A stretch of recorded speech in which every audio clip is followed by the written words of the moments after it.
guys, welcome to Reen's Place. Today we're making for dinner a really simple, cheesy, beefy rice-a-roni casserole. It has very few ingredients. You need a pound of ground meat, seasoned and browned, however you want to do that.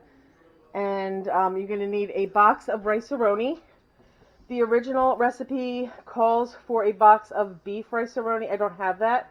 I have the creamy 4-cheese rice-a-roni, and I saw that, who'd made this recipe? I think it was Managing the Maze, Sammy from Managing the Maze, and she used the creamy 4-cheese, so I know I had that. I'll use that. It also calls for a can of cream of chicken. I have a can of cream of mushroom. I just think I would like that better. You're going to need some spray for your casserole dish, some cheddar cheese, and some French fried onions. That's it. What I'm going to do now is I've already browned up my ground beef.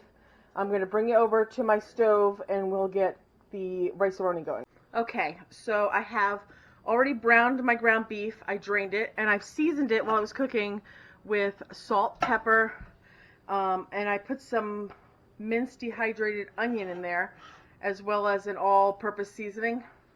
So that's seasoned. And I feel like because the recipe has very few ingredients, you need to start with a very well-seasoned beef, in my opinion. In this pan, I have the 2 tablespoons of butter melted to make the rice-a-roni, which I haven't made rice-a-roni in a minute. So, get the pan going. 2 tablespoons of butter, which I'm doing. So you're basically just cooking this according to the package directions. You want to get this browned up so that rice and pasta gets that like nutty flavor to it. So we're going to do that. Let me just read ahead real quick. I have my oven preheating to 350 degrees. That's the noise you just heard. And what do we got going on here?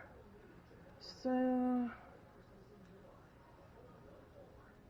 okay. So what I can do is I can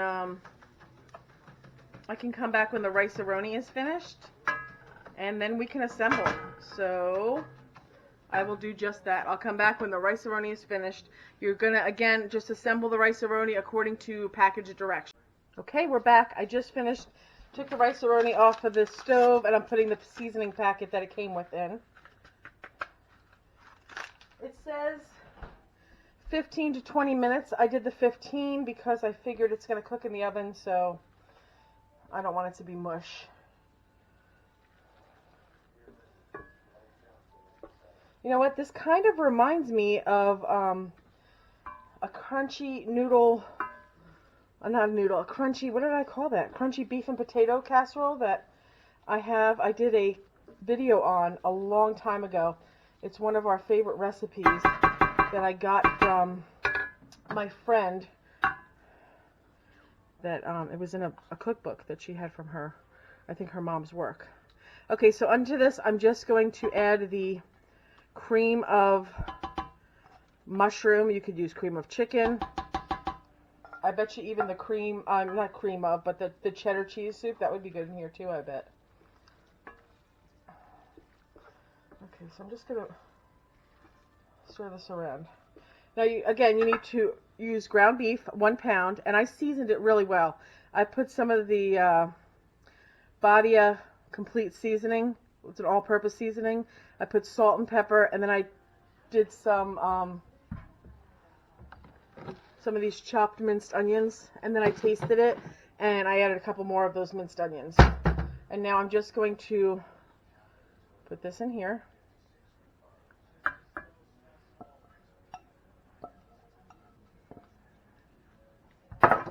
This ground beef was very lean.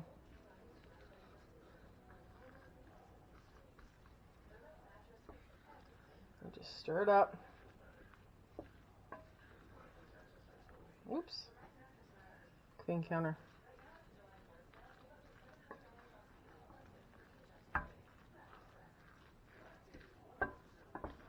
Okay, I've never made this before, but I'm going to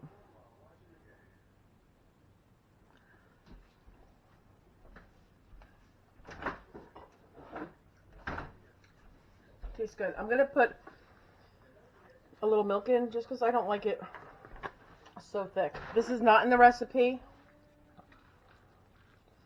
Do what you will. I just feel like it's too stiff to move around, and I think I like it a little creamy. I like that. Winifred? Okay, so this is ready for the casserole dish, but we're going to put cheese on top of it. I think I'm going to throw a little bit of cheese right in it. Again, not in the recipe, but I mean, a little cheese couldn't hurt, could it?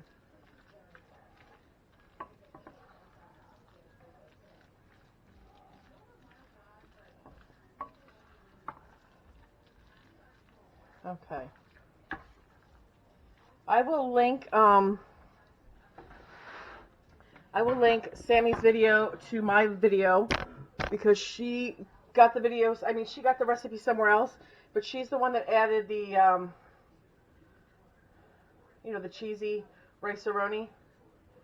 And she also puts cracker crumbs on hers instead of the French fries that the original recipe calls for, so that might be something to look at. And I will also link my other casserole that is the crunchy beef casserole that is done with, it's very similar. It's done with au gratin potatoes, mushroom soup, ground beef, and the French fried onions, of course. Okay. So I sprayed this casserole. It's like a 9 by 13. It might be actually a teeny bit smaller, but it's right around 9 by 13. So there's that. Sorry about the noise. I'm going to pause for just 1 second. Sorry, my husband is outside mowing the grass, and the dogs are barking. Okay, so we just put that in there, and I'm going to, oops, I almost forgot. We're going to sprinkle some cheese on top.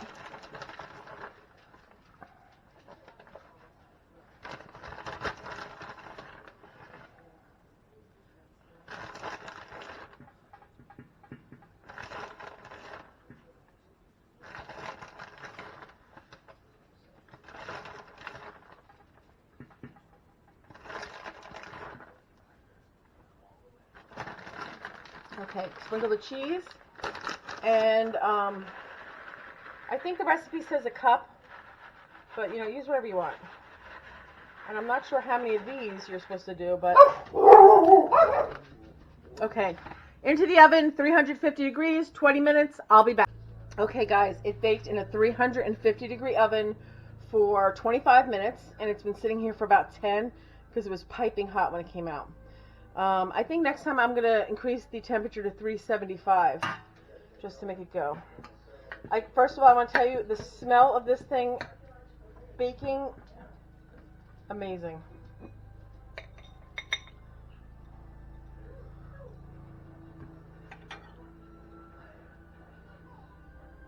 Looks delicious. Smells delicious. Let me get me a quick little thumbnail picture here.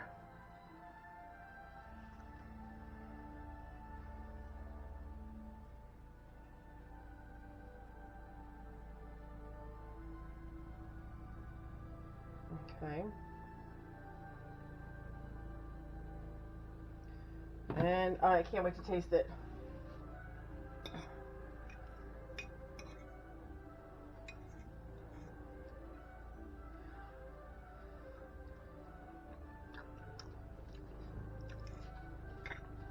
It's good. It's really good.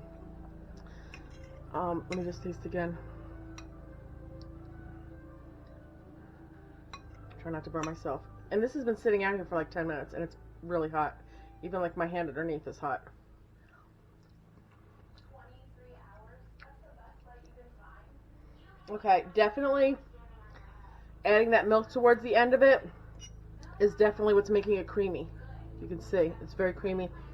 I like that I added a little bit of cheese to it, and I again really season the meat like I did, because I feel like the actual casserole itself doesn't have any seasoning, and I can taste the seasoning on the meat, and I think that that's what's making it taste so good. Definitely those onions.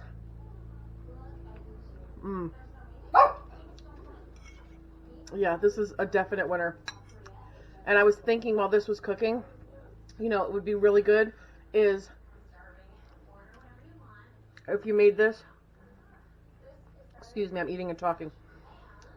It would be really good if you made this with some leftover chicken, leftover pot roast. I mean, literally, this could be a casserole that is a can of soup, a box of rice-a-roni, and then whatever leftover meat you have in your fridge. You can do cheese. I said Sammy's video, she didn't have French fried onions at her house, so she did a sleeve of Ritz crackers and a couple tablespoons of butter and did a crumble on top. I really do feel like this could be a really good base for any kind of leftovers you have at your house. You could throw vegetables in it, but honestly, I like it just the way this is. And next time, you can also do, like, I don't know if you do this, I do this a lot, but I buy like big packages of chopped meat when they're on sale, and I brown them up and I put them in little like 2-cup portions and I stick them in my freezer. This would turn this, if you use one of those, that would turn this meal into like a 30-minute or less meal. I mean, it's 30-minute or less now. However long it took me to brown the beef and cook the rice, which you could do if you weren't doing it on video. You would be doing those both at the same time. So very quick, very easy, whoops, and very delicious. I hope you guys give this one a try. I'm going to, and it does taste similar, but not exactly, to that other casserole that I have that is the crunchy beef potato casserole. I'm going to link both Sammy's video and I'm going to link my video for the other casserole. Really good. I hope you guys really give this one a try. Let me know if you do try it and if you like it. And again, really season that meat up. It's delicious. It's going to make good leftovers as well. Thanks for watching, guys. If you haven't done so already, I would love for you to subscribe to the channel. And if you hit the like button, that really does help out my channel with YouTube. And if you have any friends that you think might enjoy this video, please share it. Thanks for watching. See you next time.